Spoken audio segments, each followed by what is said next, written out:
Bonjour à tous, j'espère que tout le monde va bien et passe une bonne semaine. Alors, nous voici partis pour une nouvelle vidéo. Alors, pour ce qui est du rituel de la date, hier nous étions mercredi, le jour du petit parcours, j'espère que vous l'avez bien fait. Et aujourd'hui, donc mercredi c'est terminé, aujourd'hui nous sommes jeudi. Allez, jeudi rouge. Alors, en gym, même si aujourd'hui il n'y a pas le petit parcours, je vous ai prévu donc en gym cette semaine. Oh ben voilà, j'ai tout fait tomber. Alors, attendez. Hop là. Ah. Bon. Allez, c'est pas grave. On va tout remettre en place, simplement. Voilà. Donc, je vous avais préparé, ce que je vous disais, c'est que je vous avais préparé des activités en gym sur les sauts. Donc, vous allez devoir sauter le plus loin possible, sauter haut en mettant une petite clochette ou quelque chose en hauteur, à différentes hauteurs. Et on essaye progressivement de sauter le plus haut possible. On essaye également d'enchaîner des sauts, de mettre des petits obstacles et d'enchaîner comme ça des sauts. À pieds joints, ça veut dire les pieds serrés. Ou alors à cloche-pied, sur un pied, pied droit, pied gauche.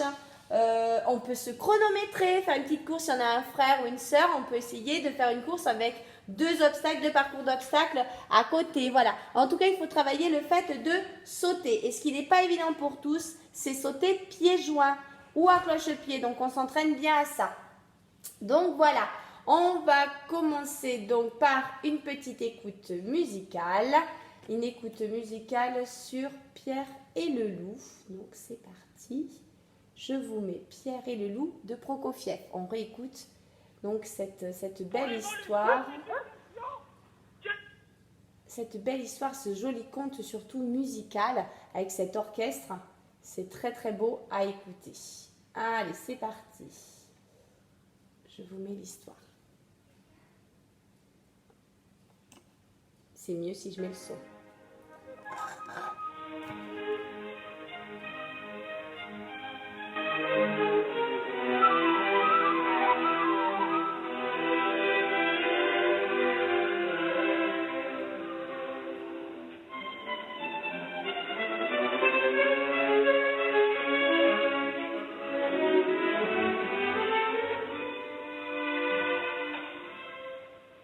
Peu de temps après, un canard apparut en se dandinant allègrement. Tout heureux que Pierre n'ait pas fermé la grille, il en profita pour aller faire un plongeon dans l'étang profond au milieu du pré.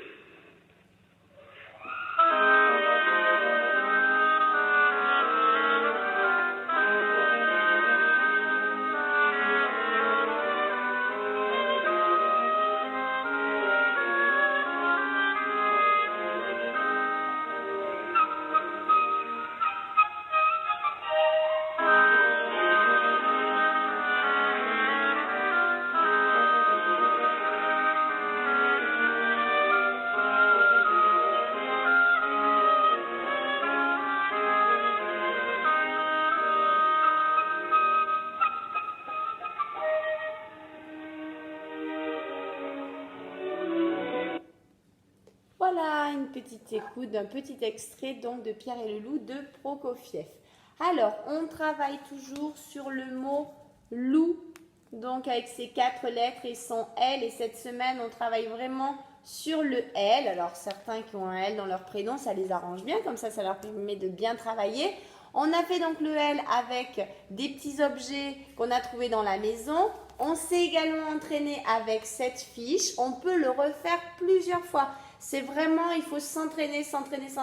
Si on avait été à l'école, cette fiche, vous l'auriez faite plusieurs fois, vous l'auriez faite tous les jours pour vous entraîner jusqu'à vraiment bien y arriver tout seul.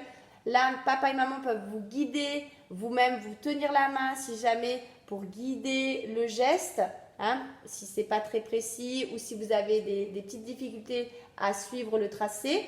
Et au bout d'un moment, il faut lâcher un peu l'enfant et qu'il essaye tout seul. Voilà, mais il y a toujours les repères qui sont intéressants, qui sont donc le point orange et la tortue qui nous aide. Dans un premier temps, il y a les chemins également gris, puis après, il y a de moins en moins d'aide dans cette fiche. Donc, il faut commencer par en haut. De toute façon, on commence toujours une lecture ou à lire en haut. On ne lit pas le bas d'un texte, on lit toujours de haut en bas et de gauche à droite. Donc, on prend déjà cette habitude-là, même en petite section, même pour faire cette fiche. Je ne commence pas ici, par exemple. Non, je vais commencer par celle-ci. Et ensuite, celle-là. Et ensuite, celle-là. Voilà, donc et le petit guide, on peut commencer donc à le faire avec le doigt, suivre le chemin avec le doigt et ensuite avec son Velleda. Et ce que je voulais rajouter aujourd'hui qu'on n'a pas fait la dernière fois, c'est l'ardoise. L'ardoise, c'est un précieux outil parce que je peux faire, je peux effacer, je peux refaire. Donc là, on va remplir son ardoise de L, un trait debout de Monsieur Buren. Et je tourne et j'imagine qu'il y a la petite tortue. Donc, je ne fais pas une barre comme ça grande. Hein. Ça, je ne veux pas. Vraiment, c'est une grande barre et la barre du dessous, elle est plus petite. D'accord? Donc, je remplis comme ça toute mon ardoise. Donc, ça, c'est un travail à faire tous les jours, à s'entraîner pour bien y arriver. On chante la petite chanson Qui a peur du loup. C'est parti. Je vous remets la musique parce que je trouve que c'est sympa cette semaine. On va le faire comme ça. Je baisse.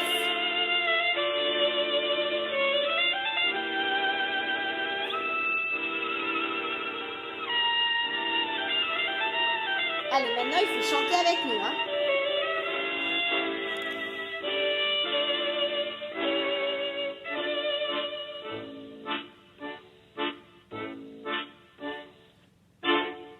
Qui a peur? Qui a peur? Qui a peur du loup? C'est pas moi, c'est pas moi, c'est peut-être vous. Qui a peur? Qui a peur? Qui a peur du loup? C'est pas moi, c'est pas moi, c'est peut-être vous. Je l'ai vu courir dans les bois, la gueule ouverte, des gros comme ça. Je l'ai vu courir dans les bois, cherchant sa proie. Qui a peur? Qui a peur? Qui a peur du loup? C'est pas moi, c'est pas moi, c'est peut-être vous. Qui a peur? Qui a peur? Qui a peur du loup? C'est pas moi, c'est pas moi, c'est peut-être vous. Vous ne croisez jamais la journée, il reste tapis au fond d'un abri. Vous ne le croiserez jamais la journée, mais gare à vous la nuit. Qui a peur?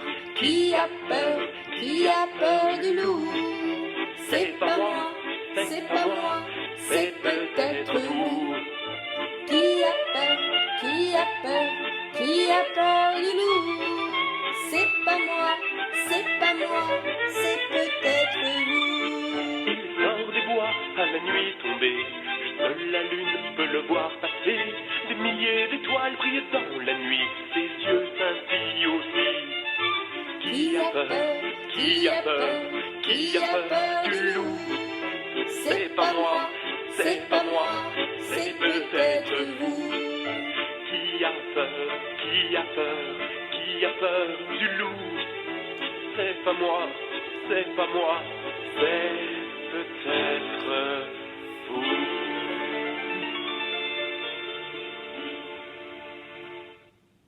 Bon, vous avez vu, à un moment, je me suis trompée. Comme quoi, chanter avec la musique, c'est pas forcément toujours évident. Voilà, et bien écoutez, je vous souhaite une belle journée et je vous dis à demain. Bye bye.